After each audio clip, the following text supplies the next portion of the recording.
Apartment కొన్నాక అద్వైతం పూర్తిగా అర్థమైంది. కొన్ని లక్షలు ఇచ్చాం, అపార్ట్మెంట్ ఇచ్చాం, కూర్చున్నాడు కాగితాలు చూసా. 20 అపార్ట్మెంట్లు ఉన్న 500 గజాల స్థలం, అందులో 25 గజాలు నా పేరు రాశారు.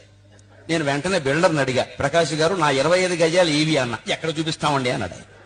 అందులో 20 అపార్ట్మెంట్లు కట్టాక నా 25 గజాలు నాకు ఇవ్వండి, డబ్బు తీసుకున్నారు కదా మీరు అన్నాను.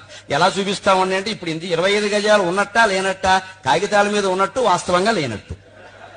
మరి శంకరాచార్య చెప్పింది కూడా అదే కదా, ప్రపంచం పారమార్థికంగా లేదు రాబో, వ్యవహారికంగా ఉంది అన్నారు. ఇంకా అర్థం కావాలంటే అపార్ట్మెంట్ మధ్యలో కూర్చున్న కుర్చీ వేసుకుని ఇచ్చాం కదా, 25 లక్షలు కూర్చోవాలి కదా. కూర్చున్నాక చూసా ఈ అపార్ట్మెంట్ నాదేనా. కాకపోతే గరికపాటి నరసింహారావు సన్న సూర్యనారాయణ రిజిస్ట్రేషన్ జరిగింది కదా, డబ్బులు ఇచ్చాం కదా. కానీ నాది కాదని అర్థమైంది. ఈ గోడ చూసా, ఆ గోడ నాది కాదు. అక్కడ పక్కన సరిపడికల పాపయ్యని ఇంకోడు ఉన్నాడు, గోడ కామన్. ఏమన్నా మీకు కొడితే వాడు వస్తాడు, చప్పుడు అవుతుంది. పోనీ ఈ గోడ నాదేనా, ఇక్కడ దగ్గుబల్లి దొగ్గాయని ఇంకోడు ఉన్నాడు, కాస్త చప్పుడైతే వాడు వస్తాడు. ఈ గోడ నాది కాదు. పోనీ పైన నాదేనా, సీలింగ్ ఫ్యాన్ నాదే, సీలింగ్ నాది కాదు. ఆ పైన ఇంకోడు ఉన్నాడు, వాడు పిల్లల్ని పెట్టుకుని చప్పుడు చేస్తాడు, నేను వెళ్ళి వాడిని కోప్పడుతూ ఉంటాను.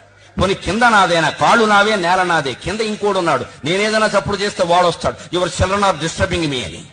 ఎంత ఆశ్చర్యం అండి. 30 లక్షలు ఇచ్చామా, ఈ గోడ నాది కాదు, ఆ గోడ నాది కాదు, పైన నాది కాదు, కింద నాది కాదు,